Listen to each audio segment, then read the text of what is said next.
Hey guys, welcome back to the channel. We are here with my 1990 964. So today we're going to show you some of the security upgrades we would recommend for your classic 911, and we'll talk about the audio upgrades, more so the differences between my car and a stock car. Let's get into it.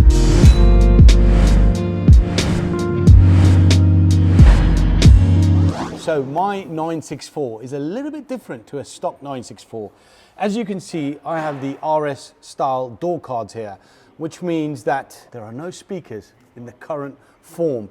Now a standard 964 will have the pocket here, and you'll have a 5¼ inch speaker here and a tweeter just behind the grill here. Traditionally, you would install a 5¼ inch component kit and replace the existing speakers there. In terms of stereo, as you can see there is no stereo, it's got blanking plate. So this particular car was used as a track mule at some point in its life. This is not going to be a track car, this is going to be a fast road car. So I need to have some music while I'm enjoying the car. Now the rear speakers, so in a stock 964 on the back shelf there, you would have 4x6 speakers. Now in the case of my car, there are no rear speakers. Also at the same time, security. Now, the value of classic 911s in the last few years has shot through the roof. The stock alarms just do not do the job nowadays. Let me show you the equipment that's going in this car.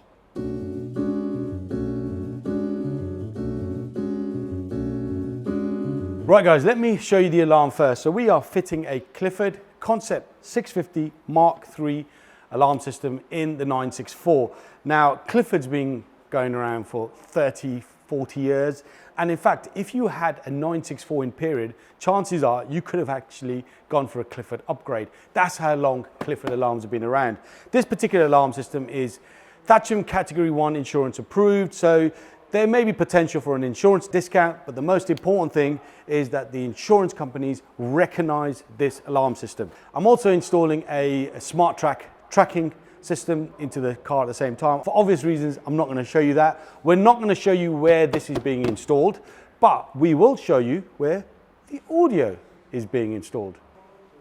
The go-to stereo for classic cars is the Blaupunkt SQR 46 DAB. It's mechless, it's lightweight, there's no CD mechanism, it's USB, it's DAB ready, it's got Bluetooth, and it's got those all-important retro looks. Now, if you want to learn more about this stereo, in the description below there's a link to a video that Blade threw out maybe a couple of years ago. Probably our best-selling top-end stereo. However, one thing I do get asked a lot of the time is budget. You know, I get it, not everyone wants to spend best part of £400 on a stereo. So what I'm doing is I'm reducing the budget of this installation. I am going with a Kenwood stereo. And to be fair, I think the Kenwood does a better job than the Blaupunkt in terms of ease of use, setting up the equalizer. This has also got 3 RCA pre-outs, and the rear pre-out for the subwoofer is a 5-volt pre-out. That means that the RCA pre-out on this will give a better quality signal than the RCA pre-out on the Blaupunkt. So I'm going with a Kenwood. I can actually adjust the colors to match the interior lighting, so we'll showcase you that. A stock 964 in the front has 5¼ inch component speakers. The ones we recommend are the Rockfords, because they don't have a separate crossover, so they're fairly easy to install. Now in the back, you have a 4x6. The go-to speaker in the back is this Powerbase S4602. The reason why we say this is the go-to, and there's also a Pioneer option as well, is because they're easy to fit. The actual tweeter does not stick up past the cone of the speaker, which means the original grill will just click back in place. So guys, I won't be fitting these speakers at this particular moment in time because I don't have a rear deck as such, but we'll tackle that problem later on down the road. I won't be fitting the 5¼ in the front. I'm fitting the bigger brothers of these, the 6½ inch speakers, because I've got free reign. So we'll be using the Prime R165S. All the equipment that's being installed, there'll be links in the description below. I'm also going to amplify the front and rear speakers, and I'm using this Pioneer 4-channel amp, the GMD 1004. It's a very compact amp, and that will just give me an extra bit of volume in the front and in the back when I eventually do fit rear speakers. I'm also adding some bass. I'm using this JBL Bass Pro SL2, which is an active woofer, so it has an amplifier built in. This will go in the passenger footwell, and that will give me that depth in sound, which I do like. These are the 6.5-inch speakers that we will be fitting in my car. It's a slightly bigger. You've got the tweeters, you've got the 6.5-inch speakers there as well. Just to give you an idea of what we're doing. So here on the passenger side, that's where the 6.5-inch speaker will go. This space is for the magnet, and the tweeter is going to sit somewhere around here. So guys, I'm going to leave the car in the hands of the technicians. They'll fit the alarm, they'll fit the tracker, and they'll get onto the audio, and I'll be back at the end of this episode to do a listening test. See you in a bit.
Right guys, I'm back in the workshop and I can now confirm that the security, here's the Clifford key fob, and the audio on my 964 is all complete. We have installed a Clifford Concept 650 on the 964, but one cool feature of the Concept 650 is the proximity sensor. There is a setting on the proximity sensor which allows you to play around with the distance of the bubble. You don't want somebody to walk past the car like 2 meters away and the alarm starts chirping. What you want to do is create a bubble, so if somebody comes up close to the car and maybe they're looking inside, it alerts you, and it alerts the person that actually there is an alarm system in place. If you continue to do that a few times, the alarm will go off. There is also a flashing LED inside, which also gives a visual alert to any eyes that maybe are looking at stealing your car. Now, let's disarm the car. Top button, disarm the car. Central locking is working, so it is unlocked. And if I close the door and arm the car,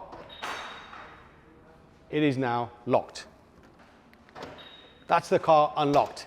I have also added a smart tracking device to the vehicle to give another layer of security. So the advantage with the alarm is that if somebody does break in, first and foremost, you're going to have a very loud siren going off. Then they have to try and work out the immobilization cuts that we've done. And believe you and me, you will not be able to work that out. The way we fit the alarm, and most engineers will do exactly the same, is that the black cables would be shrink wrapped to the OEM cable. So it looks like it's a stock fit. There's no way that you're going to be able to bypass the alarm in a matter of minutes. It's going to take a long time, probably a matter of hours. And secondly, if you want to put the car on a low loader and have it transported away, I should get an alert in a matter of seconds or a phone call from SmartTrack to indicate to me that the car's on the move. So that's the security all done. Now let's talk about the audio. So guys, from the moment you unlock the car, you jump in, you have about 30 seconds to start the car. If you don't, like now, I've been outside for about a couple of minutes, it will not start. You will then have to just jump in, make sure your ignition lights are on, press the unlock button, and then start the car. And there we go. And you can see the flashing LED has gone off. So guys, I've opted to go for the Kenwood stereo in my car rather than the Blaupunkt. The Kenwood's less than half the price of the Blaupunkt. You've got DAB, you've got a CD slot, which the Blaupunkt doesn't offer. You've got memory settings. You can adjust the illumination to match the illumination lights in your car, and I've done so there. You've got front mounted USB here, which will also charge your Android phone or your iPhone, and you've got an aux input on the front as well. In terms of features, I believe the Kenwood is far better than the Blaupunkt, especially in terms of usability and crossover settings and equalizer settings. I've gone for the Rockford speakers in the front, as you can see. Now, a stock 964 and 993 have 5¼ inch components from factory. Because I've got the RS style door cards, I've gone a little bit bigger, and I've gone for the Rockford 6.5 inch mid-range speaker with the separate tweeter. And as you can see, they look very OEM. The grills are not sort of gary and flashy. It's a black grill with a very small Rockford logo, and I think they look pretty cool. In terms of rear speakers, I will fit the Powerbase 4x6s, but at the moment I've got no rear deck, so when I get that shelf, I'll fit those in. And finally, in the front passenger footwell, we've mounted the JBL Bass Pro SL2, which is an active bass box, which means that the amplifier is built in, and there is also a subwoofer bass control just here, so you can turn the bass down if it's a little bit too much, or if you want a bit more bass, you just turn the volume knob there. There is also a Pioneer 4-channel amplifier which we've installed. That will give me a little bit more volume for the front speakers and the rear speakers, and when I do turn the volume up on the stereo, those speakers won't distort. Now, let's give you a demo, and I will play a track which is YouTube friendly. So I will turn the bass all the way off. So it's nice clarity in the front end. I can hear the treble. There's a nice bit of mid-range as well. So there's no bass at the moment. The bass controller is on 0. Now I'll turn it up slowly and the bass kicks in. Oh, that's really nice. So I've got that top end clarity and some mid-range and some nice depth to the music as well. I wasn't looking for some earth-shaking bass. What I want is some nice quality music which I can listen to as I'm hooning around on the B roads, or if I'm driving to Scotland to do the NC 500.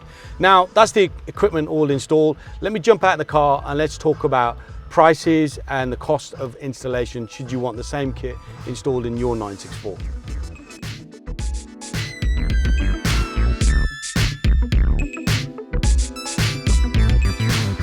Right guys, these are all the empty boxes for the products that have been installed. The stereo currently on our website is £160. The Blaupunkt equivalent is £400. Yes, if you want that retro look, go for the Blaupunkt.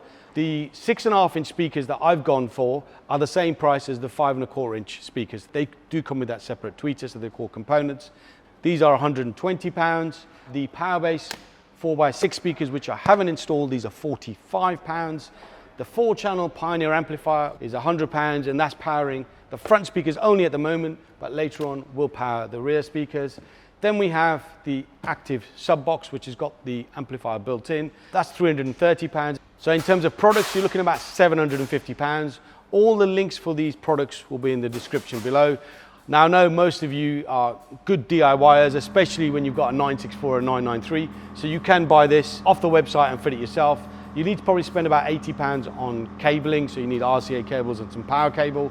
If you want us to install it, you're probably looking somewhere around £600 labour. It's a good day's job. It means the door cards are coming off, the batteries in the front, tidy up the cabling and so on. In terms of security, the Clifford Alarm Concept 650 Mark III is about £700 supplied and fitted.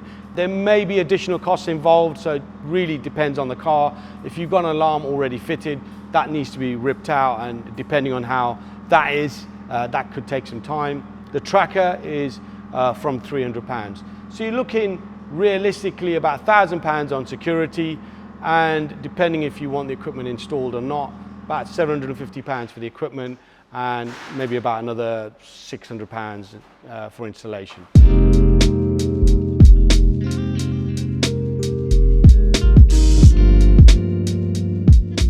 So that's it guys, that's the audio and security all completed in my 964. It gives me the opportunity now to use the car, enjoy the car, and know that I've got a good level of security. All the links for the products that we have used are in the description below. If you need to contact us, there's an email address in the description, or just drop us a DM on Instagram. So yeah, that's it, guys. Thanks for watching. You know what you need to do. Smash the like button. Any questions or any comments you have, drop them below or drop us an email. And I will see you again on another episode on CAS TV.